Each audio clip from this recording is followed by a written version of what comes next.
Hello, আসসালামু আলাইকুম। ডিসাইটিটর থেকে মহিউদ্দিন আরেকটি চমৎকার তথ্যবহুল ভিডিও নিয়ে হাজির হয়েছি।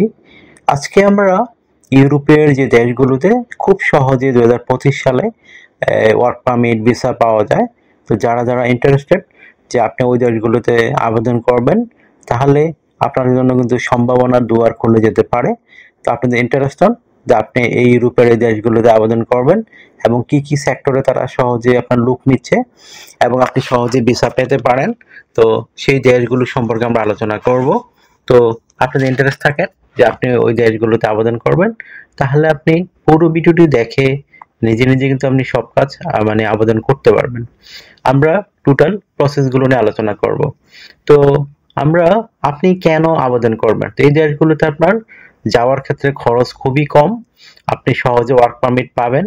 এছাড়া আপনার এখানে যে বিষয়গুলো রয়েছে আপনাকে খেয়াল রাখতে হবে, মানে আপনার একটু স্কিল, আপনার এডুকেশন সার্টিফিকেট থাকে এবং আপনার যদি থাকে, বিশেষ করে কাজের অভিজ্ঞতা থাকে, তো আপনি সহজে কিন্তু এই দেশগুলোতে জব পেয়ে যাবেন।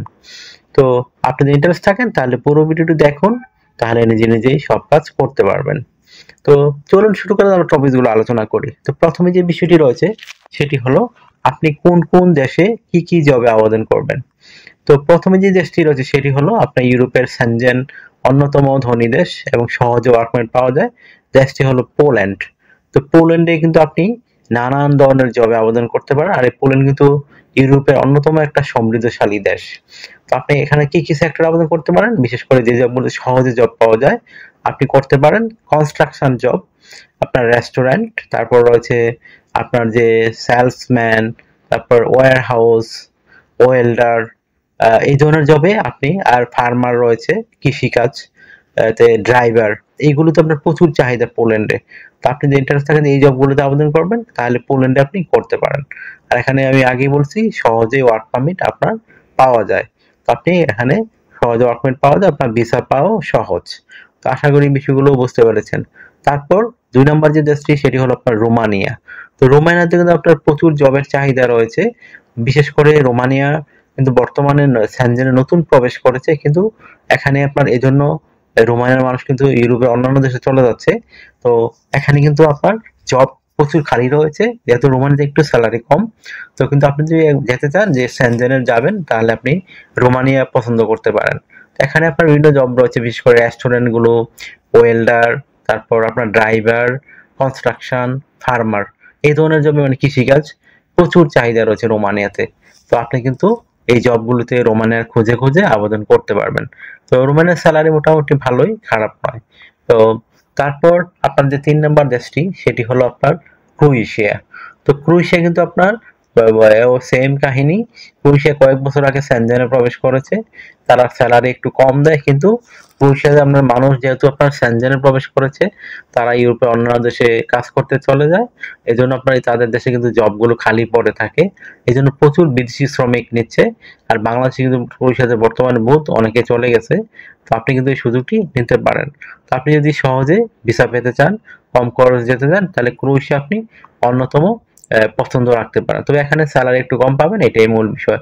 যেখানে জার্মানিতে ধরেন 3 লাখ 4 লাখ টাকা স্যালারি পাওয়া যায়, তো ক্রোয়েশিয়াতে আপনি হয়তো 1.5 থেকে 2 লাখ, 2.5 লাখ এরকম স্যালারি, 2 লাখের কাছাকাছি স্যালারি পেতে পারেন।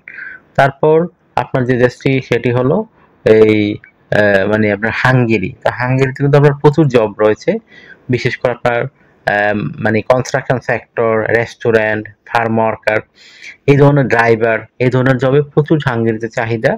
তো আপনি কিন্তু হাঙ্গেরিকেও পছন্দ রাখতে পারেন।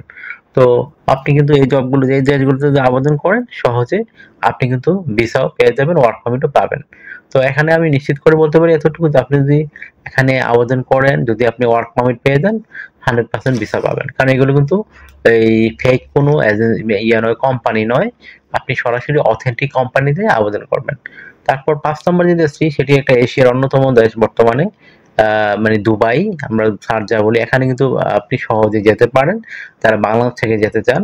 তো আপনার কিন্তু সুযোগ রয়েছে, ওয়ার্ক পারমিট সহজেই পাওয়া যায়। তো এখানে ভিসা পাওয়া সহজ, আপনার কোনো ঝামেলা পোহাতে হবে না। তো আপনি দুবাই ইচ্ছা করলে যে ইউরোপে না যেতে পারেন, দুবাই বাছাই করতে পারেন। তারপর দুবাই 1 বছর 6 মাস থাকলে আপনি ওখান থেকে আবার ইউরোপে মুভ করতে পারবেন। তো এই ধরনের সুযোগ সুবিধাগুলো আপনার রয়েছে। তো আশা করি বুঝতে পেরেছেন ইউরোপের এই 5টি দেশ, এশিয়ার একটি দেশ আপনি কেন বাছাই করবেন আর আপনার সহজে জব পাওয়ার প্রসিডিউরটি কিরকম। তো এখানে আপনাকে কিছু সতর্কতা অবলম্বন করতে হবে।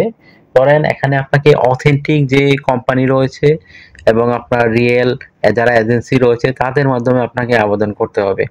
যে আপনি এ ধরনের মানে রিয়েল এজেন্সি বা রিয়েল কোম্পানি খুঁজে পান, যদি আপনি অনলাইনে আবেদন করতে পারেন তো আপনার কিন্তু দারুণ সুযোগ রয়েছে। তো আশা করি বিষয়টি বুঝতে পেরেছেন।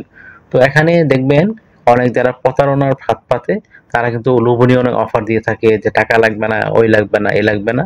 আসলে ওই প্রতারণা করতে গেলে কিন্তু আপনি ঠকে যাবেন, আপনি জবও পাবেন না, ভিসাও পাবেন না, আপনার সময় লস হবে, আবার আর্থিক দণ্ড হবে। তো আশা করি বিষয়টি ক্লিয়ার হয়েছে আপনার কাছে। তো আর একটা বিষয় হলো, আপনি যদি এই দেশগুলোতে আবেদন করতে চান আপনাকে অবশ্যই স্ট্যান্ডার্ড মানের euro format CV cover letter ready করতে হবে। তো কভার লেটার আপনি কিভাবে লিখতে পারেন, তো আপনি যে জবে আবেদন করবেন সেই জব অনুযায়ী লিখতে পারেন যে আমি রোমানিয়াতে যেতে চাই, আমি কনস্ট্রাকশন জবে খুব ইন্টারেস্টেড, কেন ইন্টারেস্টেড এটি উল্লেখ করবেন। আর আপনাকে তারা কেন সিলেকশন করবে সেটি আপনি সুন্দর করে ব্যাখ্যা করে দিবেন। আর আপনি যে পালিয়ে যাবেন না কোথাও, আপনি অথেন্টিক মানুষ, সেগুলো আপনি সুন্দর করে ব্যাখ্যা করতে হবে। এটা হলো আপনার এক পেজের একটা কভার লেটার। তারপর আপনি একটা সিভি রেডি করতে হবে। সিভি রেডি করতে আপনার বিভিন্ন ডকুমেন্ট লাগে, আপনার এনআইডি কার্ড, আপনার পাসপোর্ট, আপনার লিঙ্কডইন প্রোফাইল, পাসপোর্টের ছবি, আপনার কাজের অভিজ্ঞতা, ওয়ার্কিং হিস্টোরি, আপনার এডুকেশন ব্যাকগ্রাউন্ড সার্টিফিকেট, আপনার সরকারি ট্রেনিং সার্টিফিকেট, আপনার বিভিন্ন স্কিল, ড্রাইভিং লাইসেন্স যদি থাকে সেটি অ্যাড করতে পারেন। তো এগুলো থাকলে কিন্তু আপনি একটা প্রফেশনাল মানে ইউরো ফরম্যাট সিভি রেডি করতে পারবেন। কিভাবে তথ্যগুলো সাজাবেন এটা কিন্তু একটা মোস্ট ইম্পর্টেন্ট বিষয়। তো প্রথমে আপনার এনআইডি কার্ড, পাসপোর্ট অনুযায়ী আপনার name, personal details, contact details আপনি অ্যাড করে নেবেন। তারপর লিঙ্কডইন প্রোফাইল দিয়ে দিবেন। তারপর পাসপোর্টের ছবি, আপনার কাজের অভিজ্ঞতা, ওয়ার্কিং হিস্টোরি, আপনার এডুকেশন ব্যাকগ্রাউন্ড সার্টিফিকেট, আপনার সরকারি বিষয়ে ট্রেনিং সার্টিফিকেট, আপনার বিভিন্ন স্কিলস, আপনার ডিজিটাল স্কিল, ল্যাঙ্গুয়েজ প্রফিসিয়েন্সি এগুলো আপনি অ্যাড করে দিবেন। তারপর ড্রাইভিং লাইসেন্স থাকলে অ্যাড করতে পারেন। তারপর আপনার সরকারি বিষয়ে ট্রেনিং সার্টিফিকেট থাকে তাও অ্যাড করতে পারেন। এগুলো থাকলে কিন্তু আপনার প্রফেশনাল মানে একটা ইউরো ফরম্যাট সিভি রেডি হয়ে গেল। এখন আপনি আপনার জব অনুযায়ী এই দেশগুলোতে সহজে আবেদন করে ফেলুন। তো আপনার যদি এই ভিডিওটি ভালো লেগে থাকে, আপনার তথ্যবল মনে হয়, তো আপনার ওই ভিডিওকে লাইক করে দিবেন, কমেন্টস করতে পারেন, আমরা 100% রিপ্লাই দিয়ে থাকি। আর যদি আপনাকে বেশি বেশি সাপোর্ট করতে চান, ভালো লাগে আপনাকে আরো অন্যান্য মানুষকে জানানোর জন্য বেশি বেশি ভিডিওগুলো শেয়ার করে দিবেন। আর একটা বিষয় হলো, অনেকে আমাকে অনেক কল দেন, ফোন দেন, আসলে আমরা চাইলেও রিসিভ করতে পারেন, এত পরিমাণ কল আসে। তো আপনি আমার সাথে কাজ করতে চাইলে, ইন্টারেস্ট হলে অবশ্যই আমাকে হোয়াটসঅ্যাপ মধ্যে আপনি আমাকে মেসেজ দিতে পারেন, তখন আমি কিন্তু 100% রিপ্লাই দিয়ে থাকি। আশা করি বিষয়গুলো বুঝতে পেরেছেন। তো ভালো থাকবেন, টেক কেয়ার, গুড বাই, টাটা। কথা হবে আগামী কোনো ভিডিওতে আবার।